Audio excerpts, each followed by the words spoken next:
Hello there everyone and welcome to a new review on the channel, and today we're looking at another really good and a relatively new product, and that is the 52 Stunner by Juan Capilla and Penguin Magic, a really fun, interactive and progressive routine that leads into a very good and very poignant reveal at the end. So let's learn more about it after the intro.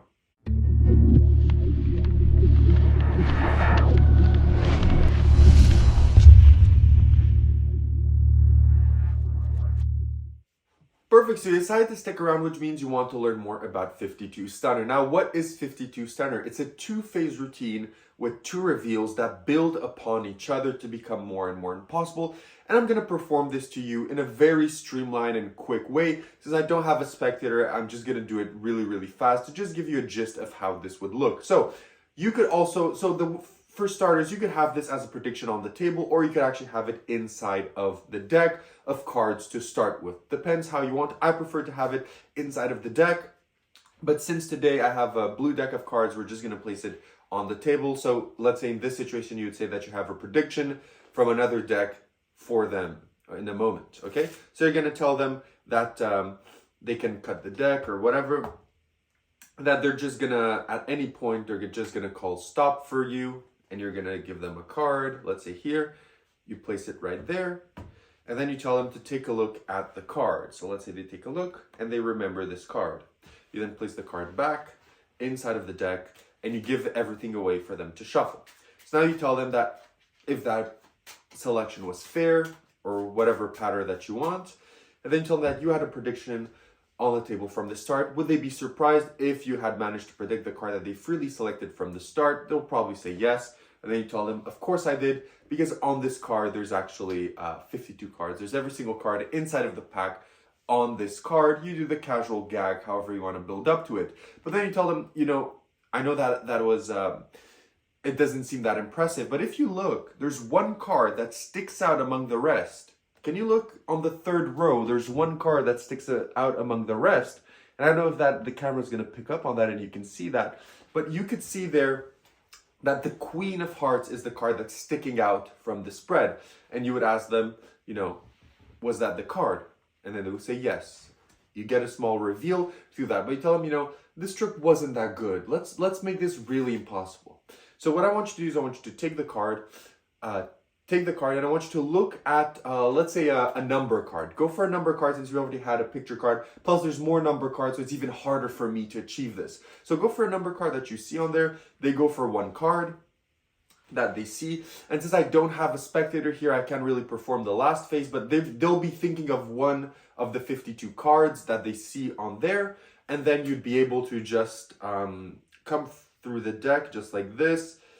And with a few questions, you'd be able to, let's say, remove this card and tell them, perfect, so for the first time, what was the card that you were thinking of? They say 4 of clubs, and you show that the card that I had predicted from the start is that I had picked up from you is the 4 of clubs. So that is a very quick, streamlined version with not much presentation or pattern of what the effect is. So it's a two-phase routine, as you saw, where the first reveal is on the card and the second reveal is of a thought of card from the deck. So having said all of that, where do you buy this? How much does it cost? And what do you get? So you can buy this exclusively at penguinmagic.com as of now. It will set you back $19.99. And what you get are 2 cards. You get an inspectable card and a gimmick card that are going to allow you to do this effect. On top of that, you also get the instructional video, which is around 20 to 30 minutes long with Juan Capilla, teaching you everything that you need to know about the effect. It includes live performances and it is well explained, as with every single Penguin Magic tutorial. And of course, the cards that you get are bicycle back and bicycle quality. So they're very good quality. So you get one non-gimmicked and one gimmick. That is all. So the only thing that I have to say here from the bat is usually Penguin give you a few more cards, extra like kind of backups for these type of routines, and I wish this did too, because this is a really good routine and I feel people are going to perform it a lot, so the cards are going to wear down eventually. Since they're only normal bicycle cards, they're going to wear down eventually. It's not going to wear down fast, but eventually it will. So, you know, I would have appreciated maybe 1, 2, or 3 extra backups just to have them just in case, or maybe if you lose it, just to have a backup instead of reordering the entire trick again. I think, you know, for example, if you look at Fine Print by Jay Sankey, for $19.99, they give you 24 cards. So you have one of your main cards and then you have 23 refill cards, which is probably going to last you your entire life.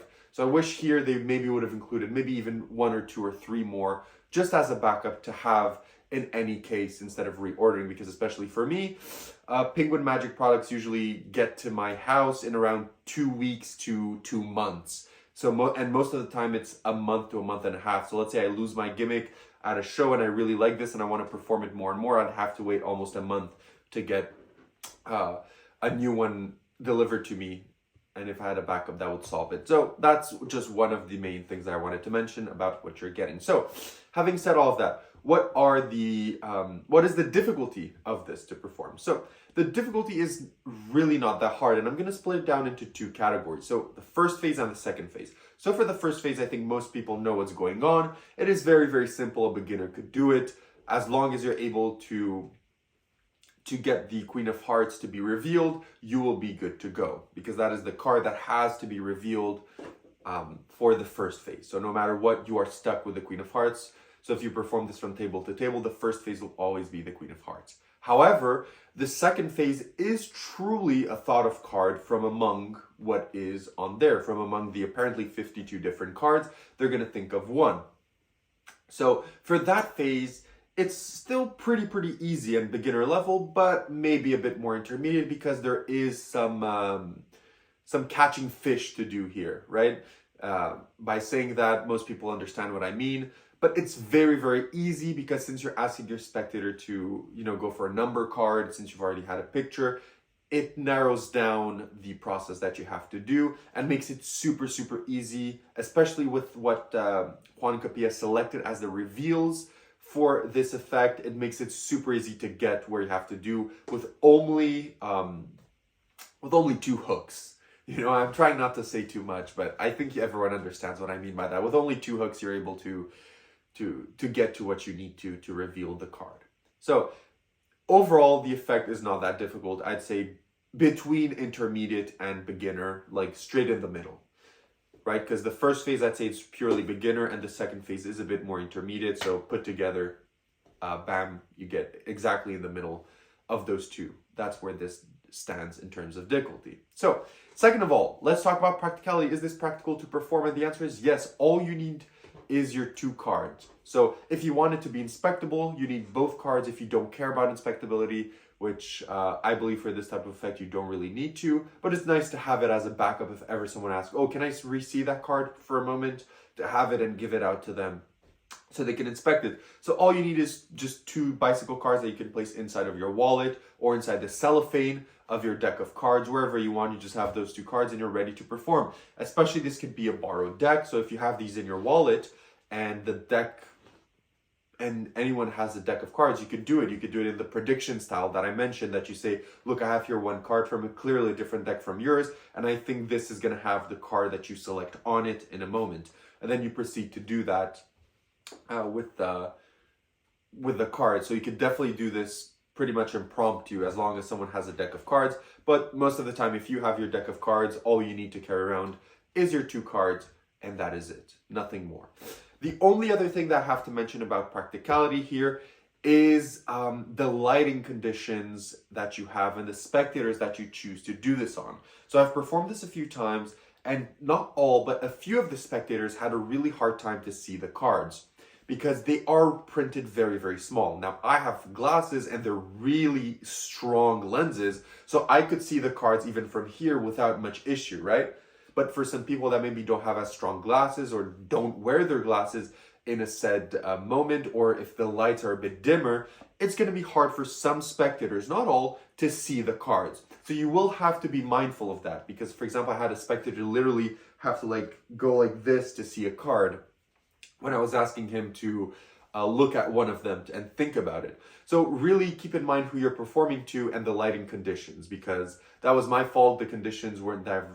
It was a bit dim, there wasn't much lighting, and especially since they were a bit older, they had a harder time to look at the cards. So that's on me as well. But definitely keep that in mind. So if you're performing this in a club or somewhere that's really dark, or at a venue like a wedding and they're starting the dance floor and they're dimming the lights and have like disco lights everywhere, maybe, you know, this is going to be hard to see the cards that are printed there. So just keep that in mind. But except for that practicality, it's instant reset, can be a barred shuffle deck, and you just need to carry around 2 cards. So where would you perform this effect? So you would perform this, I would say this would work in parlor as well, because I think the second phase of it works well, where you're just thinking and you're interacting with the spectator and people watching. This could work very well for parlor, and it works specifically well for close-up performances. So table hopping, moving around, as long as the lighting conditions are good, you will be able to get away with performing this effect.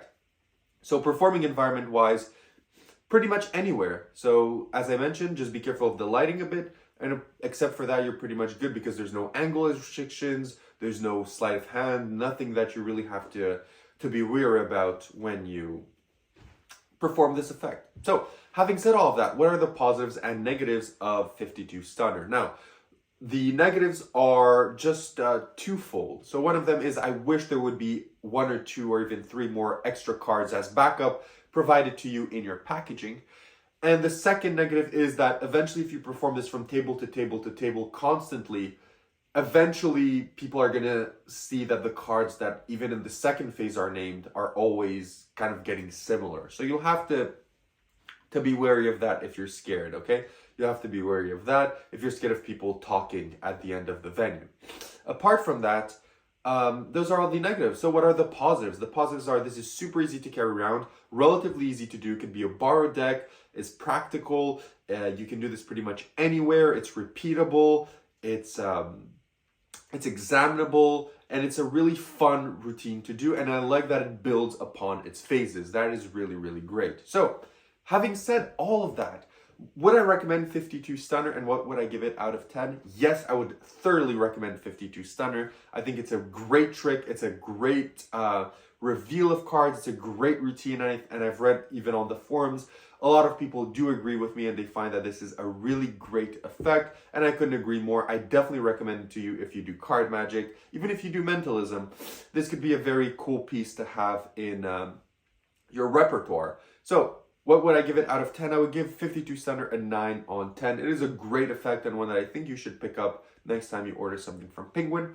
So that is all I have to say about it. Thank you so much for watching. If you have any more questions, make sure to comment down below. If not, like and subscribe, and I'll see everyone in my next review.